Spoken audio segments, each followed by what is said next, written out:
strikes the earth with icy blows. Quakes from the impact knock you back. The freed dragon looks sick and pale.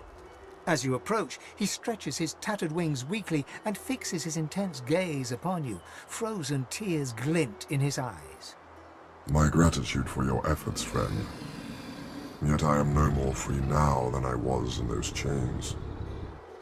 Please, help me find true liberty, or sing me to the endless slumber. But of course that must be why you stand before me. Slane called to Lady Death, and here you are. A coincidence? Ah.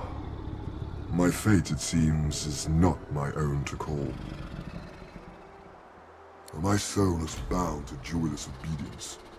Purged at my source by the wickedest of witches, I stand enthralled to her every whim.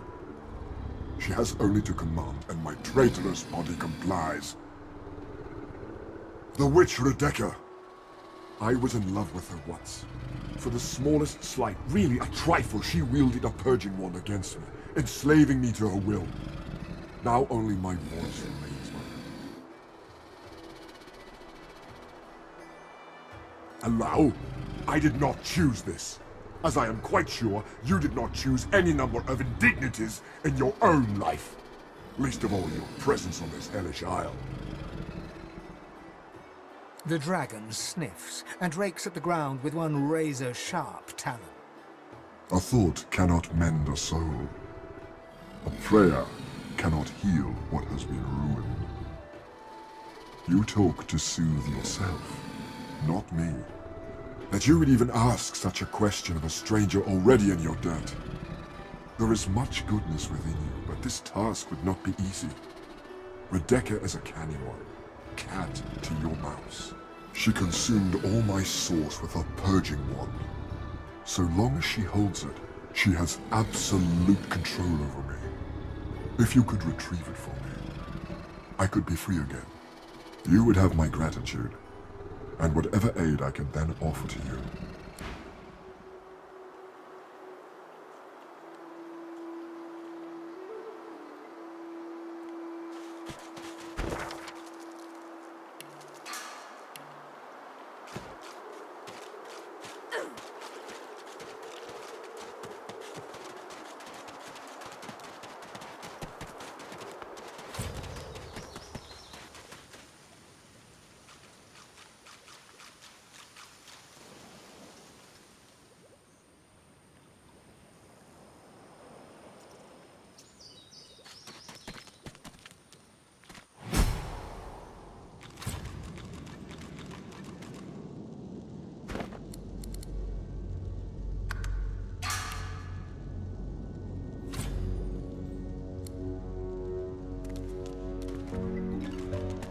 What's this? It looks strange.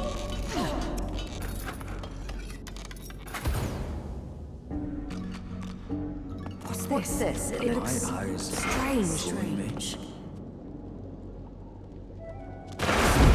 It looks strange.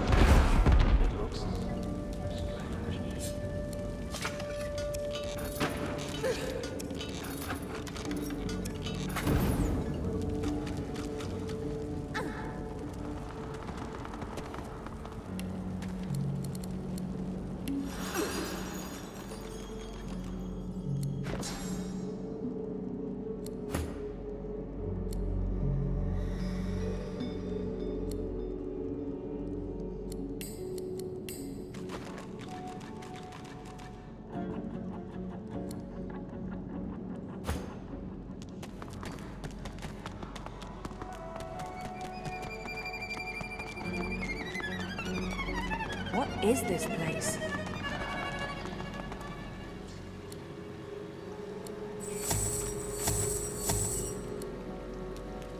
A tall woman stands amid a field of corpses, some fresh, some ancient. Desiccated skin hangs from some of the skulls, while others fester with maggots.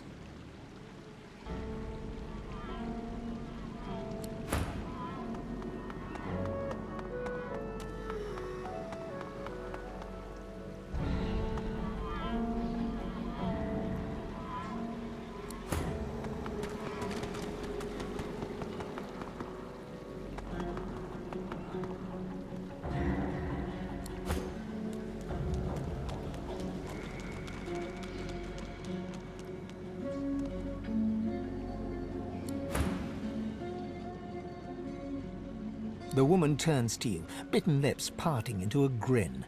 She tucks a small bunch of black red roses into a leather strap across her left hip and, preparing to curtsy, offers you a hand. What a bore. She stands to her full height, her lips pursed in disappointment. She cocks her head and takes you in. The corpses around you seem to close in, ever so slightly. She peers closely at you, a shrewd smile playing about her lips. Ave de more de mergalach. Very good, kitten. Now, I imagine you're here for the same reason I am. She pats the bouquet at her hip. But you're too late. These roses belong to me. Looks like we'll have to find some other way to keep you busy. Oh, I do hope that little so-and-so hasn't been talking. Those chains were in a place for a reason.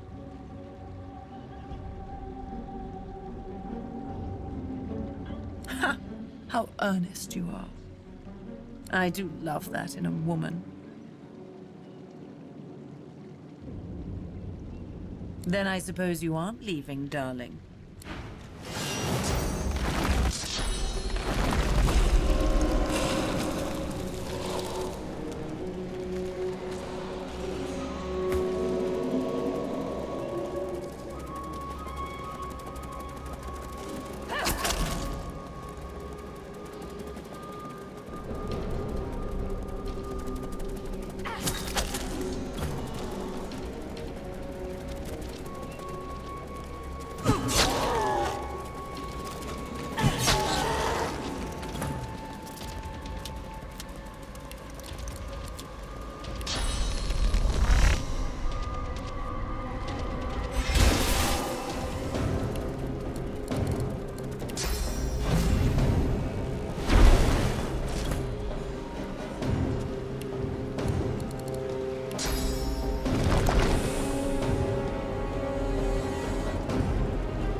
my eyes fooling me?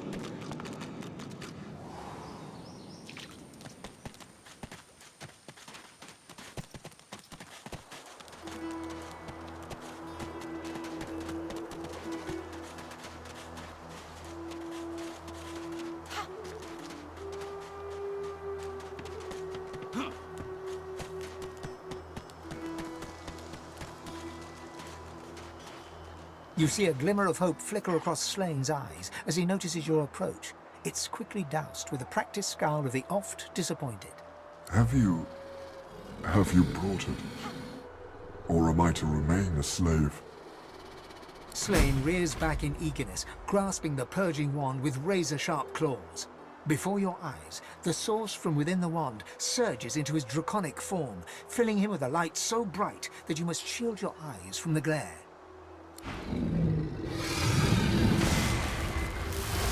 The blazing brightness dies down.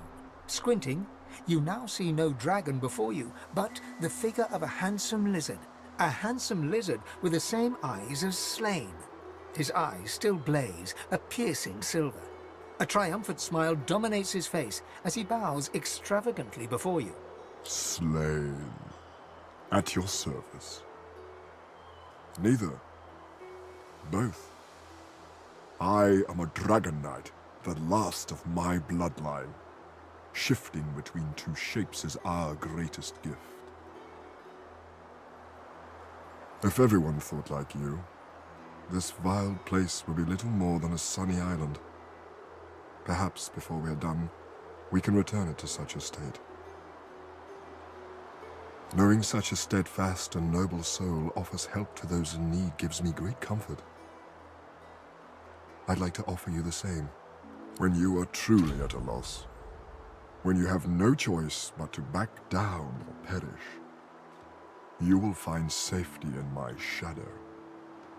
This, all of my thanks are yours, and yours alone. Farewell, my friend. Slane smiles at you and turns to leave. He takes no more than a few steps before he shimmers out of lizard form, blurring in midair back into a majestic dragon that soars away.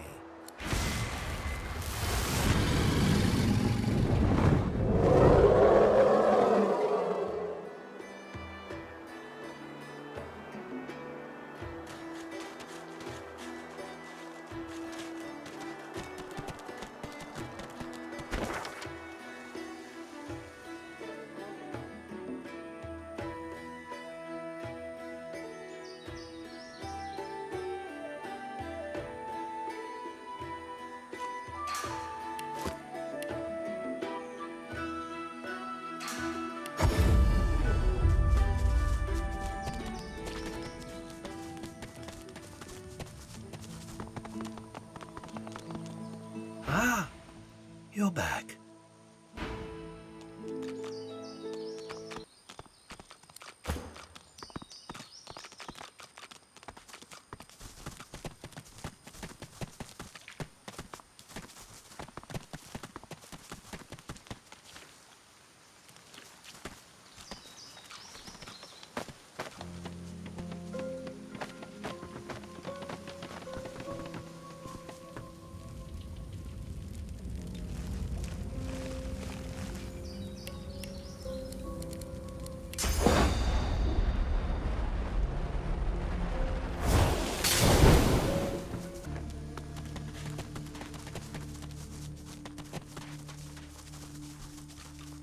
The stone gargoyle trains glistening agate eyes upon you. Its jaws creak open, raining dust as it begins to speak.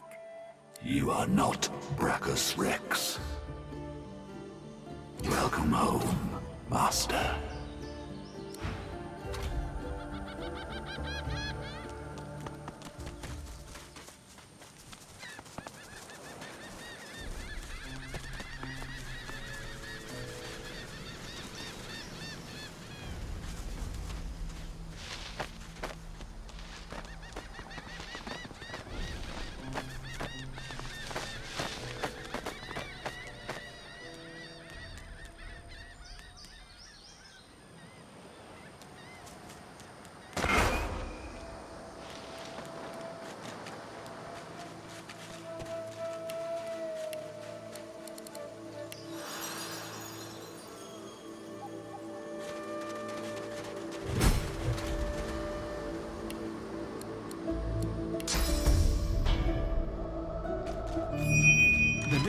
swings open with a metallic squeal.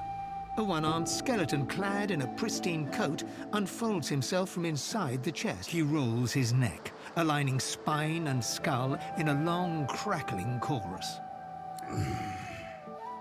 Speak. Captain Sex Zapper, slaver of the seas, servant of the Source King. Thank you for your help, do I? Now, I'll thank you for your life.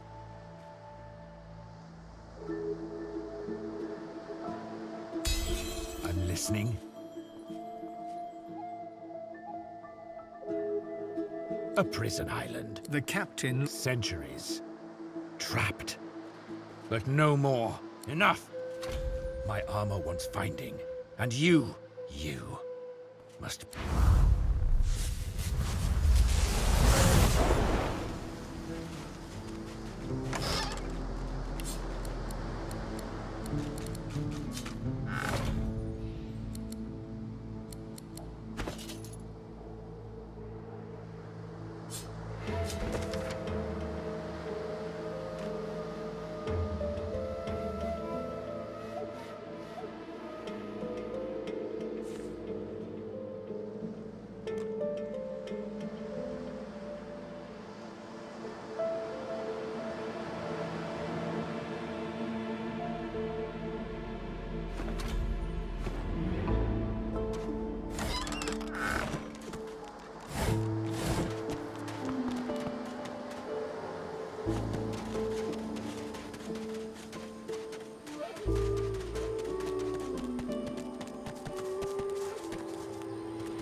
Your inmates have long awaited your return, Your Highness. Welcome back.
I heard something.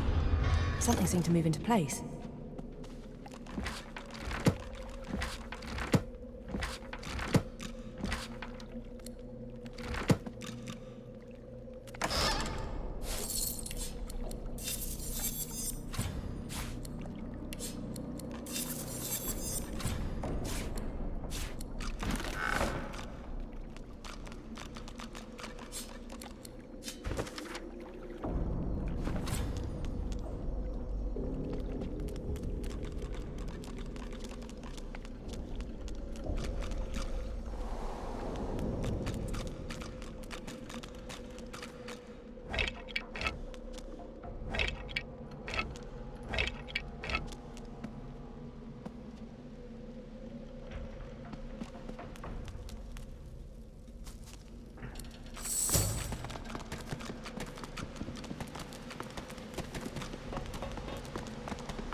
The heavy gauntlets are cold to the touch.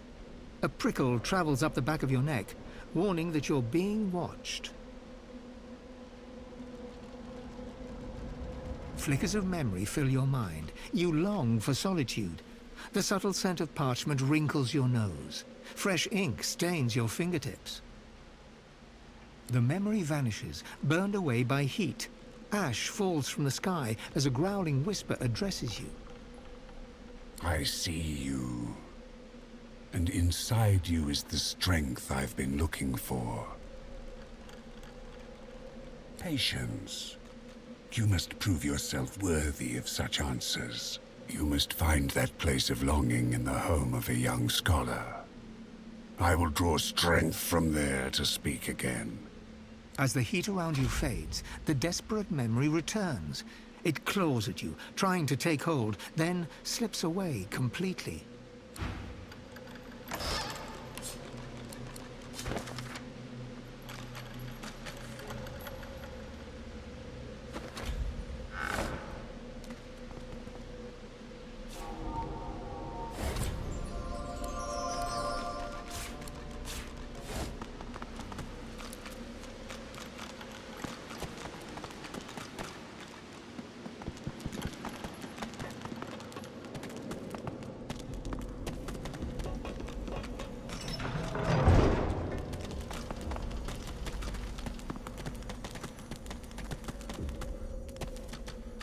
You approach a decrepit well and stare down into its toothless black mouth. No sooner has your head crossed the rim than weak voices begin to echo from the depths. Thirst, dry throats, drink, water, water.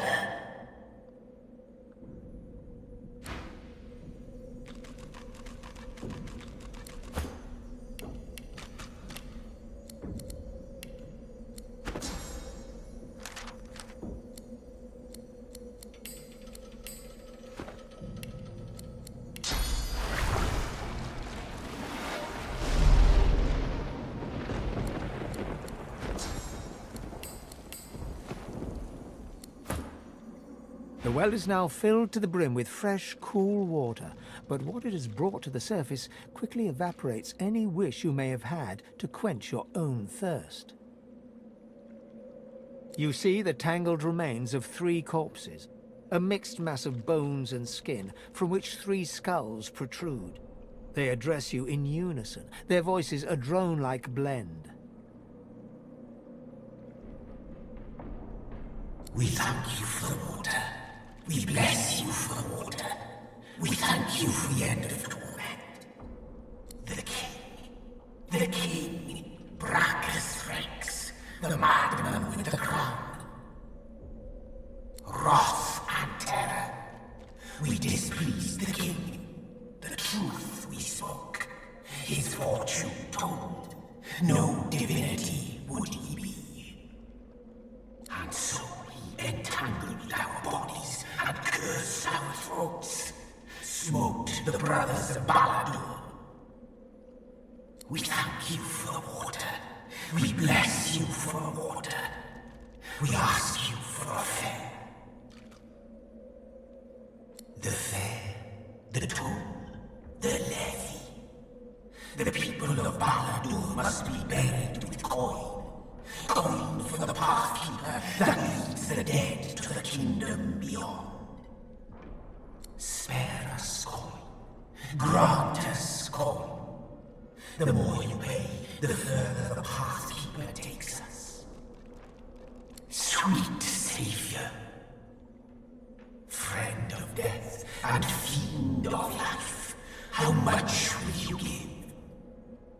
We thank you again. We bless you again.